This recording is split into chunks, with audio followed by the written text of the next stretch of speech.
Hello, ladies and gentlemen. Welcome back to the exceptionally tiny room today. I am one of the people who is named in the name of the podcast, Michaelandbenjaminspodcast. I am Michael, and I am joined by the man who is sitting even more excessively close to me than usual. It's Benjamin. Say hello, Benjamin. Hell yeah. Yeah, I think you've used that one before. I know, yeah. I think you're repeating material. Even more excessively close. Benjamin, the reason that you're sitting so close to me is that you have developed an uncontrollable attraction to me. Yeah, it's unfortunate, really. My mother's very disappointed. No, Ben, the real reason that you're sitting so close to me is that we have a third person in the tiny room today, and that person is Barry Keegan, who has been called the most attractive Irish comic book writer and artist to ever be in the tiny room.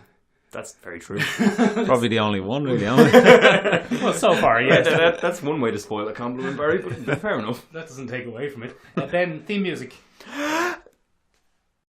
Theme music for the podcast. We don't actually have any theme music, but I hope someone will make some up for us. I don't wanna name any names. Rachel, I hope it's Rachel. Very good, yeah. That's the magic of post-production there. Barry's looking at me like I'm mental. We insert it afterwards. We It goes in after. Yeah, I get you, yeah. That was good. Ben. Yeah. We have some things to talk about. Do we? Yes, we do, Ben. Including a new conceit. A new conceit. You enjoy when we You have and your conceit. conceit. You're so conceited. Shall we start with the news of The Predator? See, I don't know what the news of The Predator is. Barry? No, I'm just looking forward to the movie. What? Yeah, well, I'm looking forward to the movie too. I think it looks like it's going to be a solid movie. Early reviews are good, but there has been a bit of controversy. Oh no. Okay. Yeah, classic Hollywood bad egg controversy. So, Shane Black is the director of the film. He also directed Iron Man 3. The nice guys. The nice guy? Yes. Yes. He's Lethal Weapon as well, isn't he? He was a Lethal writer Weapon. of Lethal Writer, Weapon, okay, not yeah. director. He's also the first person killed on screen by a predator in the original Predator. That's right, yeah. And Shane Black hired a friend of his, and they'd known each other for 14 years, and he knew that this friend had done a little bit of time in prison. Oh, good. And he didn't mention that to the studio because, according to him, he believed his friend when he told him the story of why he'd been in prison. Then, star of the film Olivia Munn, who has inexplicably become a leading lady. Yeah, Olivia Munn's not usually front and centre. I know, it's odd. After basically being a silent assassin type in most films she's been in. She's now front and centre. Very When she good. should be off Yeah, left wing. Yeah, you said that. It's a day for repeating. It's a day for repeating. Leave me be. Anyway, Ben, she discovered that the reason that... What was his name? Oh no. Hold on. The reason that Stephen Wilder was in prison was for attempting to groom a 14-year-old girl. Oh dear. Yeah, so he's a registered sex offender. Oh Jesus. And there's kids on that film, isn't there? I think there's one or two kids in the film, but he didn't share any scenes with them. He only shared a scene with Olivia Munn. But Olivia Munn found out. What you do, a background search or something? It's actually illegal to do background searches on actors in Hollywood. What do you Why mean is it's that? illegal? You're not allowed to do background searches on actors. That's very convenient for anyone that wants to mess around.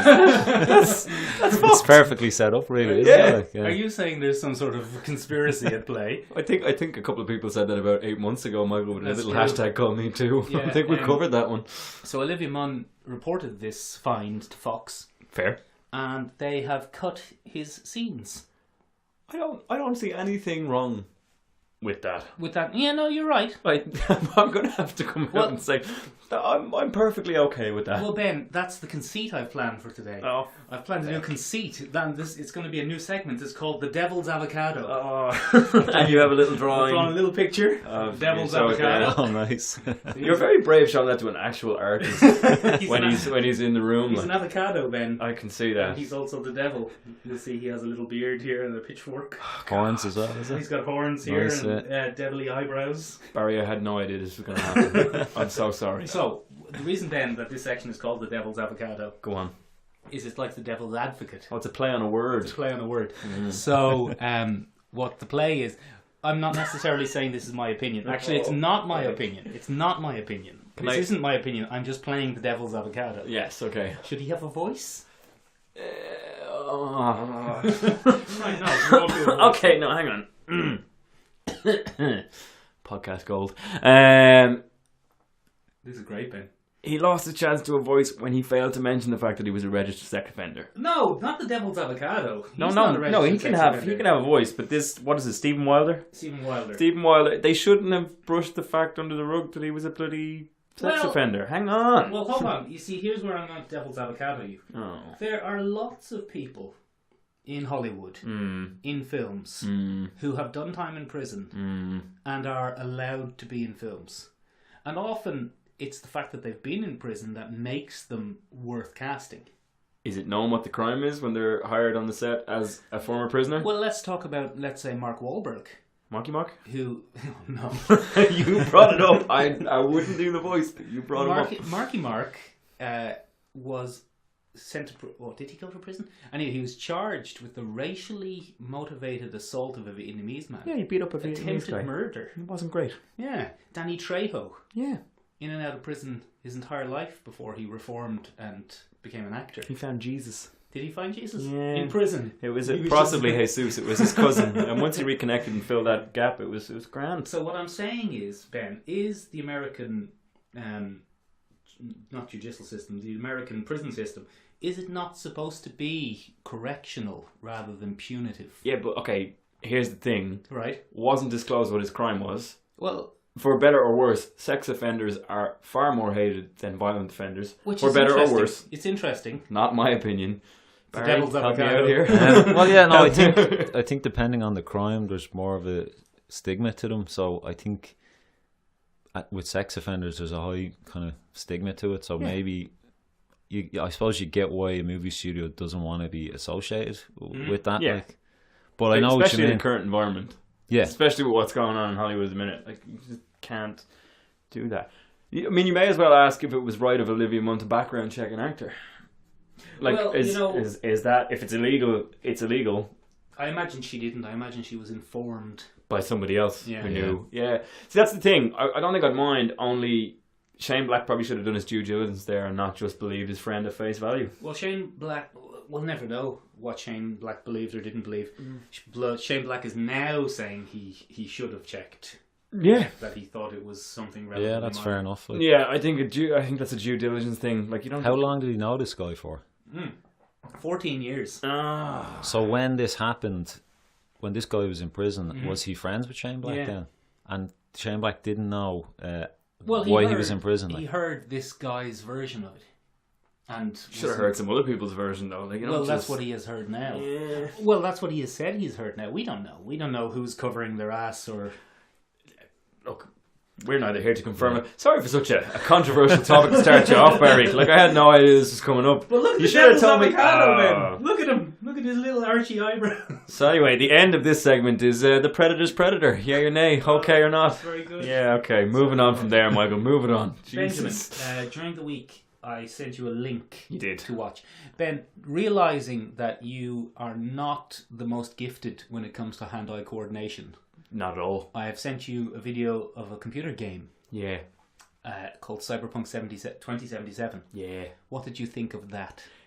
Aesthetically fantastic. Mm-hmm. Hate first-person shooter games. Right. Because I'm terrible at hand-eye coordination. I can't actually orientate myself in those particular worlds. Orientate? Yeah, whatever. I can't remember. But anyway, yeah, it looks bloody good, Michael. For me, better crack at a cyberpunk world than most things I've seen on screen. Yeah. Better... I mean, even just visually. Yeah. Better than Upgrade. Better than Upgrade, visually, which was just Google in 2 years. Yeah. Yeah. Better than... Very close to Altered Carbon. Yes. I felt he had a very strong Altered Carbon, especially the opening scenes. I thought the character in that playthrough was very similar to Takeshi Kovacs's original meat suit in the opening scenes of Altered Carbon, where he's the very heavily tattooed Takeshi Kovacs. But it was a lady, Ben. The main No. The assistant. The Oh, her there's a gal guy Friday. going Yeah, around there's with a guy it. going around. It's Yeah. her co-op partner, the AI. I don't know what you call. I don't do video games. I did actually, when I watched it at the start, I was like, okay, yeah, this looks fine, like, you know, Cyberpunk. But what blew me away was when I think it starts out where there's kind of a mission. They're like trying to kill somebody or a few people, but then after they walk out onto the street, and there's like what seems like hundreds of people walking around, and like the character looks up and you can see all these like towering buildings and advertisements, and like that was a real wow factor, like, you know. Yeah, it's really built up like in a way that you don't see with a lot of games. Totally, like, yeah. I liked a lot of the core concepts as well. I like the idea of certain people having a platinum insurance service that will actually track them down and keep them safe and stuff. I thought that was kind of interesting. That's a lot more thinking that goes into stuff like that than I've seen in a lot also, of Ben, stuff. I know that you're not a gaming man. I'm not. But it is from a studio called CD Projekt. Yes, of The Witcher. Oh, you... Oh, Look at you. You tried to get me.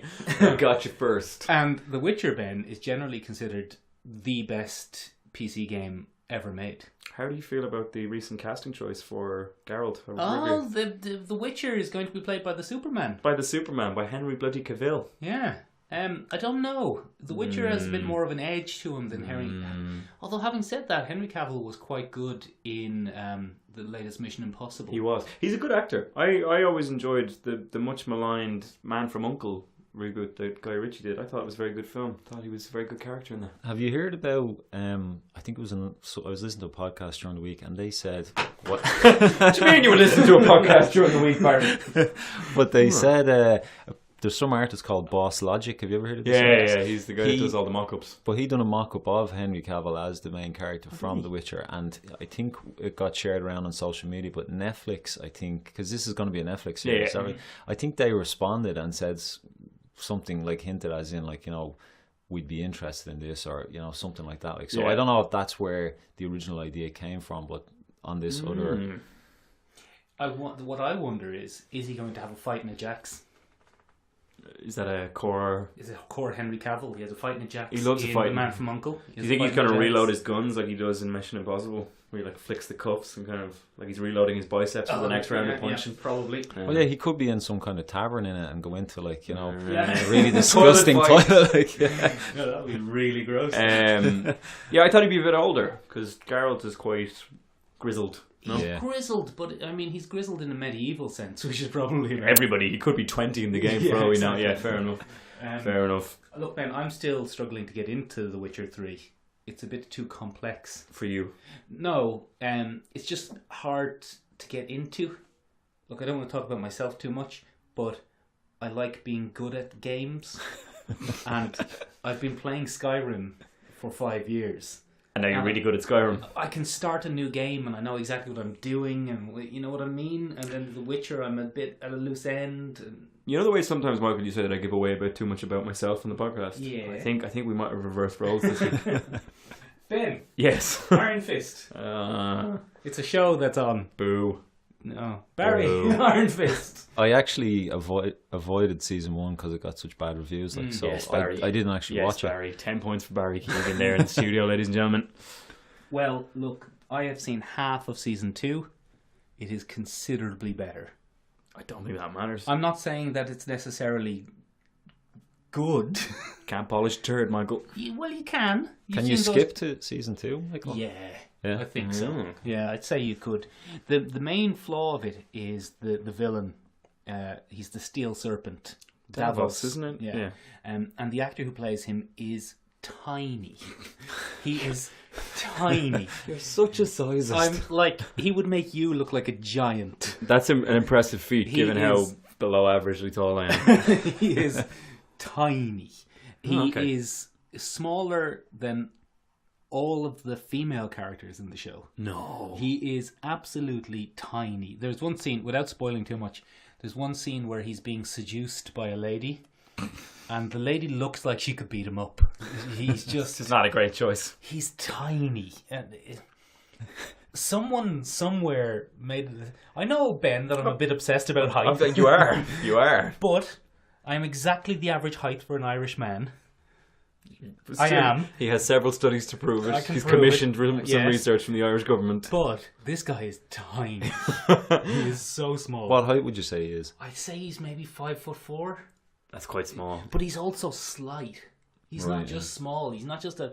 Remember that guy who was showed up in a lot of genre things a few years ago, who was really small and he had a really square head, but he was good at doing a flip. Yeah, anytime we were making a TV show or a movie and you needed a small Is it the guy from Ocean's 12 or something?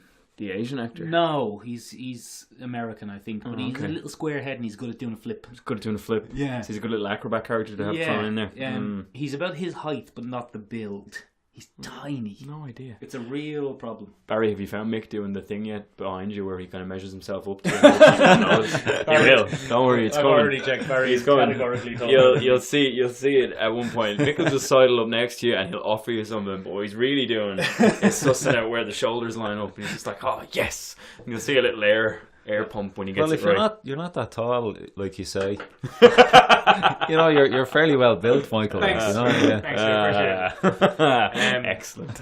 Anyway, look, it's good. It's there's a lot less boardroom talk. There's a lot thank more Christ. iron fisting.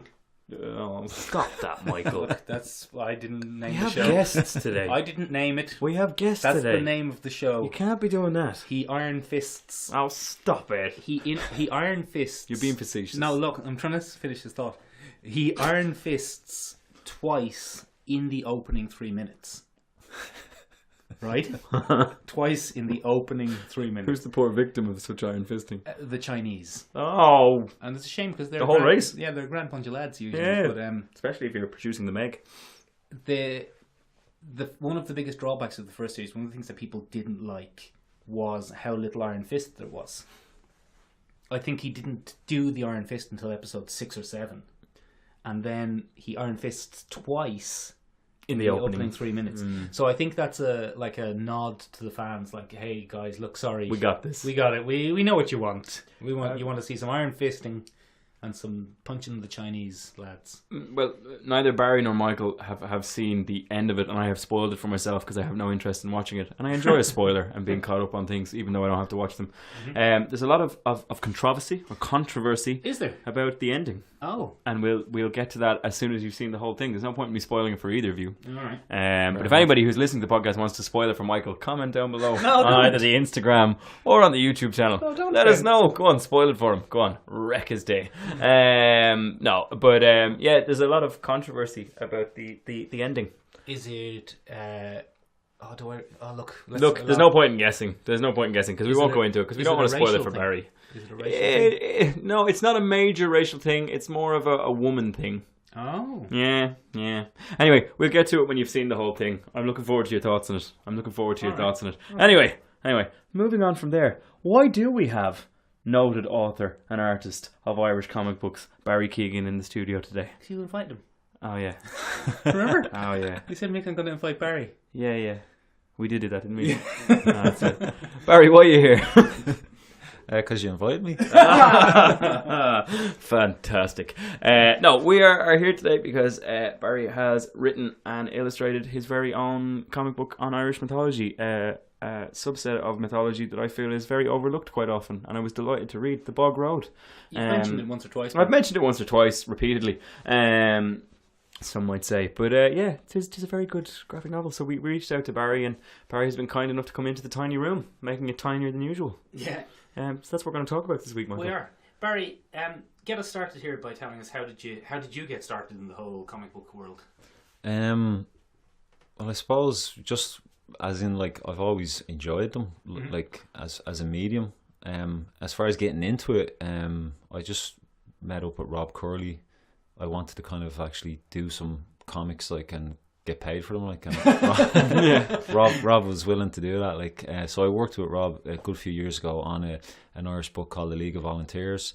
And it's funny actually because when we worked on those and we went to conventions and panels, everybody wanted to talk to Rob because he wrote it. and maybe they'd ask me one question about the art side of it, like. And for me, I think a big part of comics is like the story side of it, what I'm interested in, like. So I always wanted to kind of, I had a lot of ideas, and I always wanted to write my own stuff, like. So when I finished the League of Volunteers with Rob, I just kind of started to work on my own stuff, because that was what I would have been most passionate about. So it took me a good few years to do the Bog Road. I suppose before I actually even started on it, I was just kind of trying to figure out exactly what style and what way I wanted things to look like. And I had a false start on another graphic novel, which I decided to kind of abandon and come back to at a later stage. Like, what really kind of got me started on the Bog Road was when I moved down to County Laois with my wife.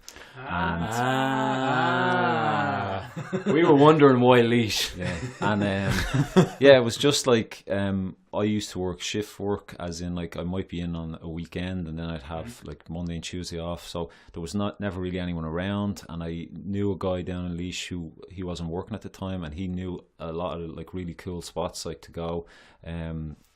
He would take me to like Slieve Bloom, Glen Barrow, the Rock of Dunamace, all these different places that I'd never heard of, and I don't think anyone from Dublin really has ever heard of them. And it just kind of no, yeah, but they're really impressive. Like, and I suppose the whole like the land and stuff, it just started to get into me, because what I found out later was that the ancient Irish believed in, it was called animism, which was basically everything had kind of a soul or a spirit, like a rock, a river, a tree. Very Native American-y.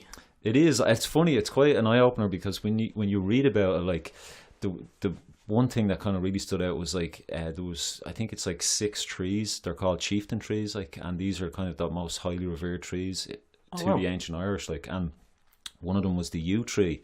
And the reason why it was so impressive was because at the time it was the only evergreen tree in Ireland. So during like harsh times, winter times, everything died except this one tree kept its green leaves and stuff. And then it was also had poisonous kind of, I think, berries and sap and stuff. So wherever this grew in a forest, it would kind of kill everything around it. So it would create a kind of a grove, like an area that seemed, clear some stuff out, like. Yeah, so it would actually appear more impressive. You know, I suppose all the early man like going through the forest, like there was some kind of extra special vibe about this place. And they would have a lot of ceremonies and different things around these, like, so yeah, like just thinking about the whole animism thing and like going to all these places in Laois, like I wanted to kind of think of an idea of like, I suppose the people of Ireland have moved on from this, as in like we kind of got hijacked by Christianity and we've forgotten, like a lot of the stuff from the past is gone, or it was rewritten to kind of fit the kind of Christian kind of narrative. Yeah. So I thought to myself, like, it would be cool to do a story set in Laois where these kind of spirits of nature, they're still there, and they still, I suppose, are looking and seeing what man are doing on the planet and how we've kind of moved away from our connection with nature and stuff like that. Like, so I kind of wanted to have an overarching story about the fantastical side of it, and then kind of a very just modern day kind of Irish story as well. So like that's like, I am actually going to do another story set in this world. That's what I've started to work on. Like, and sequel. But there will be characters from the original book will move into this next story. The guy you were asking about. Yeah. Okay. Go on. One of the things that I didn't that I missed, it went over my head, Barry, was the lad with the sunglasses. What's Dan. the deal? Dan Kelly. Dan Kelly. Damn it. Yeah. What was his deal? Because him and the Master Spore have an owl exchange. How did you do? Oh no, he has it with the Bogman. With the bog creature. Yeah, the bog creature, where he says, "How did you do it? How did you steer them away?" or something like that. And I that completely, I was intrigued by it, because obviously your man has a lot of sway in the town and understands exactly what the bog creature is. Like that's kind of, it's kind of a narrative. If you notice, like 2 scenes in the book where your man Dan Kelly just tells people what to do, and they do it, and they just do it. Like, yeah. You know what I mean? Like, and I think that's kind of just a narrative on modern society where a lot of people don't question things. Yeah. They just do what they're told, and like they kind of think, well, if something's a higher authority, it must be right, and I must have to do what they say. Like, so it's kind of like it goes away from, I suppose I would think, like if you go back to the pagan times, like the Irish were probably more tribal, and like everybody had a say. So like the spirits of nature kind of work similarly to that, and they kind of don't understand how one person can kind of control so much much stuff. What I mean? Like, okay. So it's like it's kind of that simple. It's more just a play on how we kind of are in the modern world, and we don't kind of question a lot of stuff. Yeah, it's kind of like outsourcing thinking and stuff like that. Yeah, exactly. Like, yeah. Okay. Can I divert you a tiny bit? Just back to something you said at the beginning, which I thought was interesting. You said that you illustrated a book that was written by Rob Curley. Yeah. Rob Curley is from Atomic Diner. Exactly, yeah. Exactly, he's the publisher. And you said that people were more interested in talking to the writer than the artist. Isn't it interesting in comics how that often swings back and forwards between people being more interested in the writer, people being more interested in the artist, people being more interested in the writer? Yeah, I think most fans feel like they can talk about story and character and stuff like that, but then if they're not an artist, they probably don't really know what to ask an artist, and they might feel like they're not qualified to ask an artist. Like, so I think maybe people should have more courage, like to ask artists whatever they want. Like, but for me, I suppose all people were asking me was like, how did you draw that, or what's your process and things like that. And like, at first it was kind of cool to talk about. Well, I got bored of answering those questions. Quite fair quickly. Scribble out that question. Get rid of it there. Scratch the whole interview. We'll have to go off the cuff. There's a lot of artists out there who have no interest in the kind of the telling of the story or writing the story. Like, so it's kind of like, I only found out recently, like the term cartoonist is someone who writes and draws. I didn't actually know that myself. Like, yeah. Whereas then in comics you've got an artist and a writer. So like there would be, like, the creators I'm most interested in would be the ones who do both, because I think the story, if you read a lot of books where it's a artist writer that does the whole lot, like they don't lean as much on the dialogue, I find, and they will have a lot of quieter moments in the story, or they might say a lot less. Whereas I think sometimes if it's a writer artist, especially I'd say actually the more seasoned writers don't have as much dialogue in there, but because they understand that it's a visual kind of exactly, and they allow the art to kind of tell a lot of what's you can see, like, whereas kind of maybe newer writers would like fill books with dialogue. And like, to be honest, when I look at books where there's dialogue everywhere, it kind of bores me, like, and I like, maybe that's just my opinion, like other people might love that, like, but you might as well read a novel. Exactly, yeah. So I do like one series that I really love. It's called Prophet from Image Comics. Yeah, and like most of that was kind of writer artist kind of. I think everyone on that all collaborated. Like, they all drew and wrote. Okay, so there's a bit of a it's just kind of a nice. It was something that kind of inspired me at the time, just when I was kind of starting the Bog Road. Like, even though it's like a kind of massive epic sci-fi, like it's like nothing in a way like the Bog Road, like, but it was just kind of the way they were telling the story, like. So how long did the Bog Road take?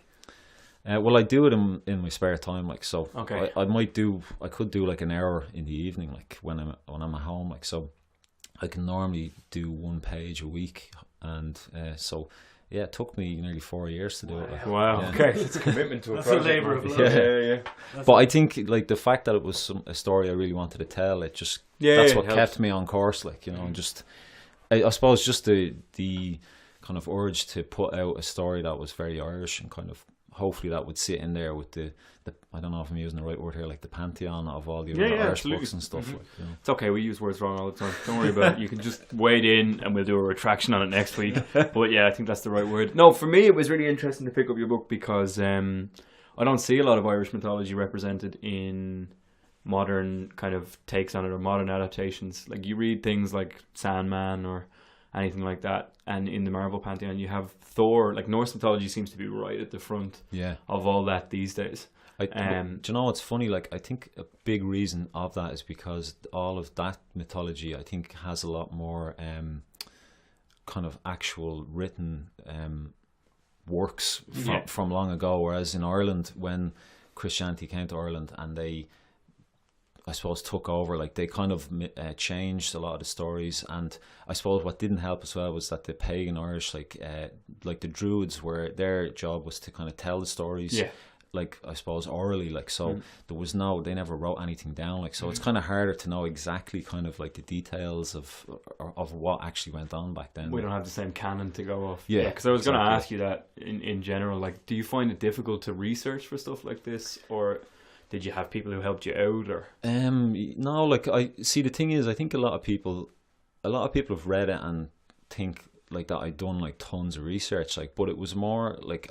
It was more me picking places in Laois and like imagining if there was like with this animism thing, like if the river barrow was alive, like, you know, how would it think, like, you know, and like if you just pick places in real Ireland and try and bring them to life, like people might automatically think like, oh, that these are ancient kind of Irish things, like, but like a lot of it isn't, you know what I mean, like there is some things in there, like down in and around the Midlands.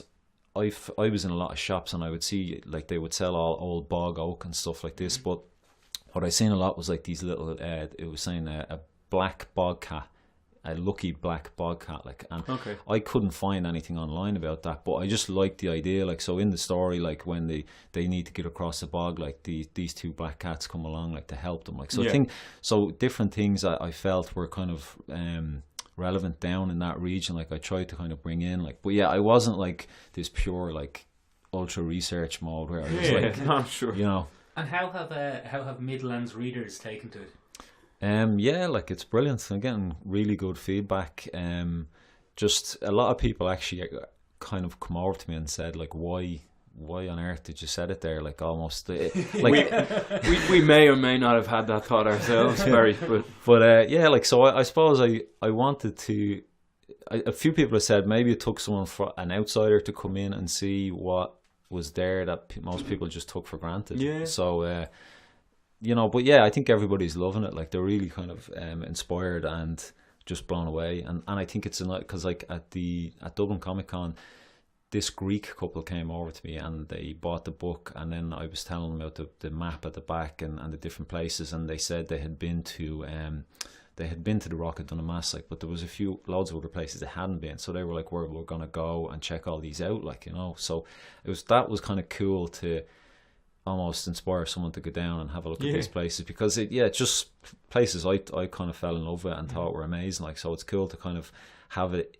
I suppose when I'm long gone and dead, like, you know, hopefully the bog road will still be kind of passed around and people will, like, down around Laois will kind of give it to someone and say, like, check this out, like, status, like, yeah, exactly, like, yeah, it's a nice thing to see it put down, like, because as you said, it's a really flexible thing when we do it, like, orally, when we pass all those things along, the stories go down word of mouth, I suppose anything else. Well, it's inspired me now for the next part to, I suppose, do a lot more research and try and find some kind of more obscure stuff and things, because like the next book will be focused on another county. I don't really want to give away yet what county, that's like, fair enough, but then I will, like I said, I'm going to bring some of the characters from the first book into it, like, but yeah, definitely now I'm doing a lot more reading on different things and trying to kind of find maybe some different angles that people haven't done before, like, but it still will be rooted in modern Irish issues and things that kind of Irish people face today, like. You're going to say something? Go on, you say. Well, I just thought that was one of the really interesting things about the book. You didn't really shy away from a lot of the darker aspects of Irish stuff. I think I said that initially when I reviewed the book on the podcast. Because if you remember when you told me about it, you said it references lots of things about Irish culture, and I said drink driving. Yeah, but it actually. I was joking. It actually does. It very much does. Drink driving, bug bodies. Yeah, and I was like, they're all in there, like but that was one of the interesting things for me. You don't. None of the stuff that you reference in modern Irish society is any of the stuff that you hear was like, oh, they're so friendly, you always get the tourist hype about Irish people, and I'm not anti-Irish, by the way, that's not what I mean at all, but you always get that thing where it's like, oh, it's such a friendly place, it's such a wonderful place, everyone like parties all the time, but you actually kind of hit on the nail on the head with the, you know, drink is a crutch for a lot of people in certain rural communities, and there are kind of those skewings between law and, you know, you can have your few pints and get in the car if you want, or, you know, everybody listens to that one guy in the village. You know what I mean? There is that mob mentality in small communities. I thought that was really interesting. Added kind of like a a much darker undertone for me to the story. Yeah, well, I think like when I was working on it, I felt like that by putting those types of things in, that's where you can kind of pull in people who aren't like if you're trying to sell a story and like you meet someone on the street and they're like, oh, what's your book about? And I say, well, it's about these creatures or something. Most people just glaze over and they're like, oh, good luck with that. Like, but if you can kind of sell, if you can sell and talk about things that they can relate to and know about, like, and I think it adds a lot more, I suppose, like weight to the story, like when you kind of put these things in, like, so yeah, like that was kind of the main reason. And I guess I wanted to do something Irish that I wasn't trying to sell something outside of Ireland that Irish or international people knew about Ireland already. I just wanted to do something that maybe Irish people knew about. And like, I think sometimes we kind of don't give readers enough credit. Like readers kind of want to find new things and learn things in the stories they read. They don't want to come and read something that they know already like 100 times. Like, so, like, that's one thing I've gotten from people who've read it outside of Ireland. Like, they've just really kind of been interested in these things they'd never heard before. Like, so that's kind of nice to hear. Like, that's why the Healy Rays are trying to get it banned in Kerry. The Healy Rays actually trying to get your book. No, that would be so funny. No, but there's that whole clash between, you know, the old Irish traditions in different villages, and then, you know, the world's kind of moving on. Yeah. Well, like, it's even like the whole thing with drinking it. Like, I also didn't want to be bashing people over the head. Yeah, like, I still drink and I enjoy taking a drink. It's more the kind of abusive side to it. Like, and like, I think every stereotype there's a shred of truth in it, and like, you know, there's definitely a shred of truth in that Irish people are just mad for the drink. Absolutely, like, you know? We are mad for the drink. Ben is currently drunk. I'm actually hammered. I'm sitting uncomfortably close to him. I can smell it. You can smell the whole thing. It's awful. It's the only way I get out of bed in the morning, to be honest. Since you've taken this on tour, I imagine that you've been in lots of different parts of Ireland, and people have been inclined to kind of come up and tell you about their local myths and legends and things like that. Yeah, that's. Have you picked up any interesting ones that you want to share that you weren't planning on using? I was down in Durrow, which is in County Laois. They do a thing every year. It's the Scarecrow Festival. It's an amazing kind of festival where people make scarecrows and they dot them all around the town, and it's like a competition. But when you go down, it's great to just walk around and, you know, check all these things out. But they have like a whole market fair and all sorts of things, activities and stuff like that. Like, so I managed to get in there this year, and a lot of people were coming over talking to me about the book. Some who hadn't heard it, some had seen it online and stuff like that. Like, but one that I'll try and put this in the story. Like, it sounds cool. Like, and I think it works with the whole man in nature. But there was a guy, and he was really cool. Cause he was from a place called Wolf Hill, and apparently, which is cool. Yeah, it's really cool. It's just a cool place to be from, isn't it? But he said that apparently, like, the legend is that the last wolf in Ireland was killed on this hill. Like. Very good. So, like, I think that ties well in with the story and the whole theme of man kind of destroying nature and losing its way and getting separated from nature. Like, so it's something. It's not that it would be a pivotal part of the story, but it would be nice to put that in. But like, he even said to me, like, if you want to come down, I'll show you around. Like, so, like, it's that type of stuff where people are just. They're so open and they want to tell you like the stories and stuff. Like, even I was in Alma there yesterday, and there was a guy telling me about some stuff from Donegal. I know you were loving the bog bodies, Michael, there in the other story. Like, I love a bog body. But they found this woman in I suppose like a preserved bog body. But when they done the kind of carbon dating, like, she was wrapped in this blanket, but the blanket was actually from a much it was much newer, as in, like, her body was older, and so it was almost like she had been moved maybe from a grave, wrapped in this, and then put somewhere else into the bog or something like. But he said around that same time there's an old folk tale of this woman who had come over from Scotland, and there was a harbour somewhere around Donegal where like, there was a massive storm that came in and destroyed a lot of the boats and stuff, but this woman was being accused of being a witch. And, like, what he thinks is that this woman, like, they maybe killed this woman, and, like, this bog body was this Scottish woman who was a witch. Because the times kind of match up, like, you know. Yeah. So that's what just some outfit came over and told me. Like, gave you a little feel, like, yeah. Have you been to the National Museum in Dublin to see the bug bodies? I haven't, actually. And haven't? No, and, like, get on it, Barry. I was in have you ever heard of Lullymore in Kildare? Yeah. Yeah, I went there with my wife recently, and like that was really kind of interesting and inspiring. And they had some examples. They weren't actual bog bodies, but kind of, I suppose, made of models to kind of show you. Yeah, to give you an idea. Exactly. Yeah, but then even listening to your show, it's something I want to go and actually have a look at them, like the real ones. Like, get into the National Museum. If you need someone to show you around the National Museum, we have its number one fan here sitting to my left. Like, he's just so into the National Museum. The stories, I won't spoil them too much for you, but there's one bog body missing his nipples. Wow. Yeah. Missing nipples are Michael's thing also. I'm mad for missing nipples. Is that some kind of S&M, early S&M very early fetish club in the bog. But it's great. There's some really good stories, and there's one bog body in the National Museum, and he has got short back and sides. No way. With like spiky hair on the front, and there's traces of, I think it's animal fat, pig fat in his hair. Like a gel or something, is it? Like, so wow. He had hair like a modern day Spanish footballer in Ireland 2,500 years ago. He was a trendsetter, like. Yeah, it's incredible. They're amazing. They all have little ginger beards. Oh, that's cool. Yeah. They're really worth seeing. It's really good. I'll definitely go. Like, yeah. And it's free because museums in Ireland are free. Yeah, which is a great thing about Ireland. If you or the National Tourism Sport would like to sponsor the podcast, please let us know. No, I'm kidding. How do you feel about fandom in Ireland in general? Because you've got a fair few great stories there about, you know, people coming up to you and kind of sharing with you. How do you feel comic book fandom in Ireland is coming along? For me, I never realised there were as many people that were into pop culture and stuff like that. We met you at Dublin Comic Con about 5 weeks ago? Yeah. 5 weeks now? Yeah, but I was shocked at how many people actually get really into that. Yeah, like so was that I. whole thing. Yeah, okay.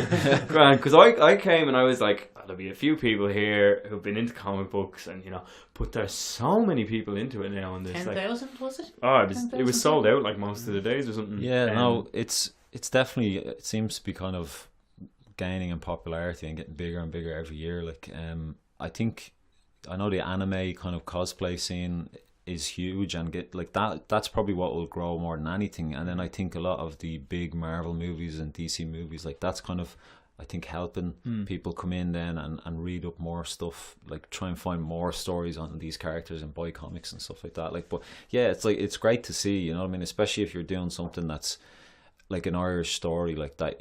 You know, people are already on the same page, like they know kind of what a comic is, and then they're like, oh, this is, you know, something Irish, like. But yeah, it is impressive. I was blown away at Dublin Comic Con. Like, I couldn't believe it. Yeah, neither could I. Like, I was walking around being like, all right. Well, had you been there previous years? Mick's been there before. I've been going a few years because I know a few of the guys who organised it. But it was Ben's first year, so people thought Ben was putting on some sort of act where he was being doe-eyed and no.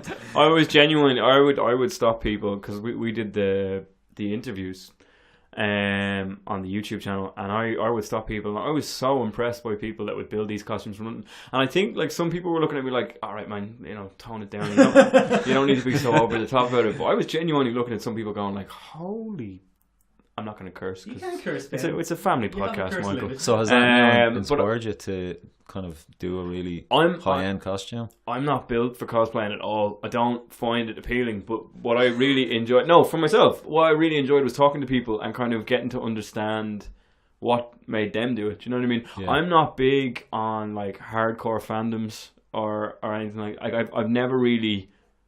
Ben, you know you host a podcast. Yeah, I know. But no, I'm really You're into doing it now. I'm really into it from a literary narrative storytelling art point of view. This is the podcast now. Yeah, I know. You're doing it currently. But one of the things that really got me into comics in the beginning was the art.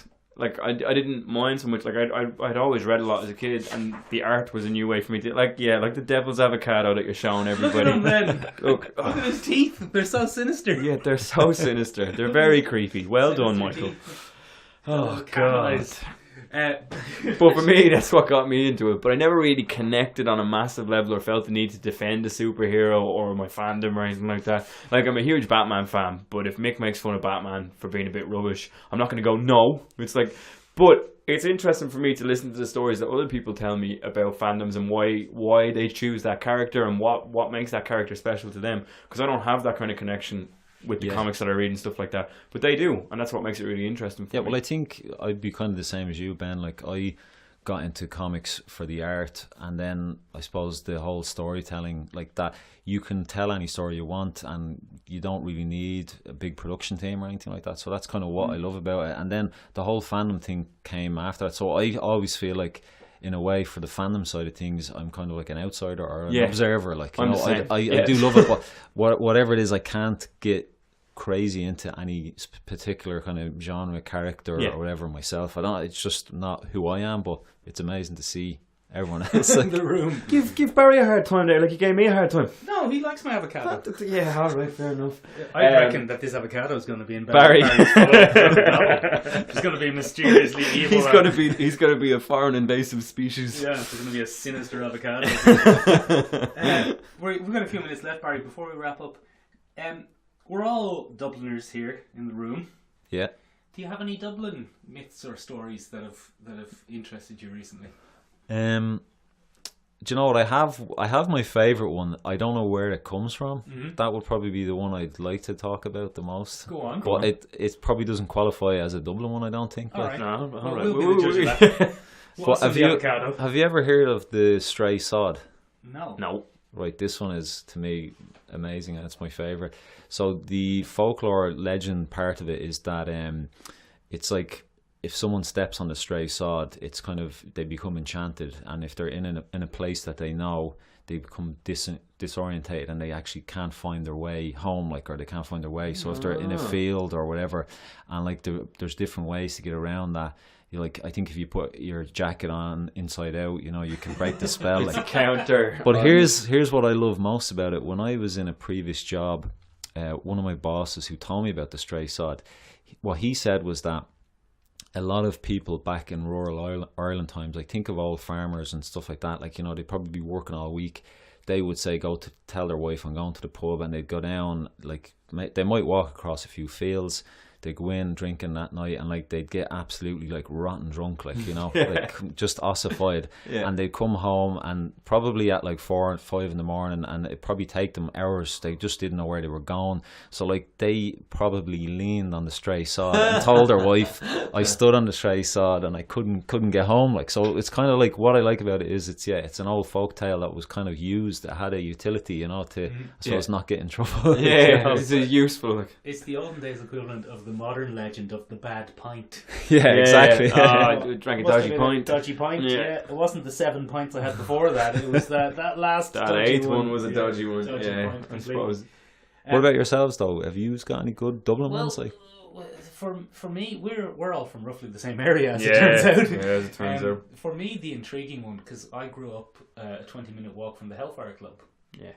And the Hellfire Club, I might as well tell everyone because not everyone's going to know. Yeah. But the Hellfire Club is an old hunting lodge from, I think, the 17th century that's on the top of a hill just outside Dublin called Montpellier Hill. But if you pronounce it Montpellier Hill, you get looked at funny in Dublin. You get funny looks, you get a jab. It's Montpellier. It's Montpellier Hill. And according to the legend, there was a party of gentlemen, young gentlemen, drinking and smoking and playing real cards. Bad eggs. And one night there was a terrible storm, and there was a sudden knock on the door. I'm going to do sound effects. And one of the Ben, don't laugh at my sound effects. And then one of the men had to go and answer the door, and he met a stranger standing outside the door. But it wasn't a stranger, was it, Ben? No, it wasn't, dude. It was, sure, look, it was the lad who that avocado runs around chatting with. It was a man-sized avocado. And then the stranger joins the game that they're playing. It's poker in most versions I've heard, but they probably didn't play poker in the 17th century. It was gin rummy or whisk. Whisk, I don't know what any of those are. Whisk. But anyway. And then he starts losing all the money, and then towards the end of the night he starts winning and winning and winning and winning. And one of the players is he stood on the stray sod, that's hard to say, and he bends down to pick up his card, and while he's under the table picking up his card, he sees not feet but hooves. You're such a nerd. And then the devil, then revealed, starts laughing, and he goes and he bursts into flames. And he burns down the Hellfire Club. Yeah, there's a couple of versions of that. There's an original. It's funny that you should mention that. There's an original Hellfire Club in London, and they're a pack of Satanists. And they were so... There's a bunch of different versions of the Hellfire Club. The more historical one is probably the Hunting Party. But apparently it was so debauched that they were booted out of London. And a lot of the lords would travel over from Dublin, so they started their own one in Montpellier. And they would have all kinds of satanic rituals. So apparently, if you go around the Hellfire Club, this is a bit grim, but if you go around the Hellfire Club and you see black cats, you'll notice that they have glowing orange eyes. They look like they're burning. Which is normal for cats. In their skull. Which is normal for cats, but not like bright orange, like little balls of fire sitting on the front of their faces. That's pretty normal. Okay, fair enough. Way to spoil the yeah, well, you ruined my story, so now I'm doing your story. The little folk end of the little folk end of things is apparently in various rituals they wouldn't kill people, they'd kill cats. Right. As part of the sacrifice. And the way that they did that was fairly manky. They would boil them in oil as part of the ritual. So these little cats are little hellfire cats. They're the spirits of the cats that were murdered in the name of the Hellfire Club. That's cool, I hadn't heard that. So you see drifting fireballs in the little forest around Montpellier, and it's the cats that are wandering through the trees. It's interesting that we both grew up so close to there, but we've heard totally different stories. Oh, I have completely I've different actually versions. got another Excellent. add-on to it. Apparently, when you hike up there, there's like this, maybe like a 6 foot tall stone. Have you ever seen that? Mm-hmm. Yeah. I heard that apparently when they discovered that the devil was playing cards with them, one of them ran out, and when he was gone down the hill, he was turned to stone by the devil. And this is apparently where that man kind of was laid to rest or whatever, as a stone. Excellent. Perhaps the most interesting story of the Hellfire Club is that once my brother got stuck in the chimney. He's still there, is he? And to this day, he haunts it. If you walk past the Hellfire Club at night, you just hear, "Get me out of this fucking chimney!" Ladies and gentlemen, we want to give a massive thank you to Barry Keegan for coming into our tiny room and putting up with our antics. You can find the Bog Road in Subcity Comics here in Dublin. You can order it online, I'm assuming. Yeah, you can order it online. It's in loads of places now. It's in Forbidden Planet, Big Bang. Oh, right. Okay. It's in. It's actually, I have it in a shop in Port Arlington, in Tullamore. Yeah, it's online. It's down in Cork as well. I think Comics Vault. It's up in Belfast as well. So we're trying to get it in as many places as possible, and I suppose we'll keep doing that and get it out to as many people as possible. Yeah, you can find Barry on Twitter as well, and no, not Twitter, Instagram. Twitter and Instagram. Twitter and Instagram, Facebook as well, I'm assuming. Yeah, so you can find him on all of these things if you want to ask him any questions or give him any story suggestions for the future. Don't bombard him, but you know, be nice about it. And as always, ladies and gentlemen, we are on the old Insta, we're on Facebook, we're on Twitter, we're on YouTube, and you can find us at SoundCloud at all times. Please, down below, if you have any iTunes are on iTunes as well. Give us an review on iTunes. The good man, the little whispers aren't creepy at all for listeners. And if you have any stories from your local area that you want to let us know about, we'd be very interested to know. And if anybody knows how to get someone's brother out of a chimney up in Montpellier, that would be great, because his parents miss him. His parents miss him. 25 years he's been there. 25 years he's been there. Anyway, that's all from us to this week, ladies and gentlemen. Thanks very much again, Barry. Bye. Thanks, lads. Bye. Bye.